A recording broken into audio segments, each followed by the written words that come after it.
Michael stood frozen in fear as the ghost of Elizabeth Ravensworth raised her hand and pointed at him. He knew that he was in trouble. Elizabeth Ravensworth smiled at Michael. It was a cold, cruel smile. "You have trespassed in my domain," she said. "Now you must pay the price." Elizabeth Ravensworth raised her other hand and gestured. Michael felt a force grab him and lift him into the air. He struggled to break free, but it was no use. Elizabeth Ravensworth floated towards Michael. Her eyes were glowing with an evil light. She opened her mouth and spoke a word in a language that Michael didn't understand. Michael screamed in pain as a searing agony ripped through his body. He felt like he was being torn apart. He tried to cry out for help, but no sound came out. Elizabeth Ravensworth laughed.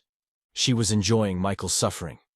She continued to chant the words in the unknown language, and the pain grew more and more intense. Michael knew that he was going to die. He closed his eyes and prepared for the end. But then, something strange happened. Michael felt a warm glow inside of him. It was a feeling of strength and power. He opened his eyes and saw that the glow was coming from his hands. Michael raised his hands and blasted Elizabeth Ravensworth with a beam of light. The light hit Elizabeth Ravensworth and knocked her back. She screamed in pain and anger. Michael continued to blast Elizabeth Ravensworth with light.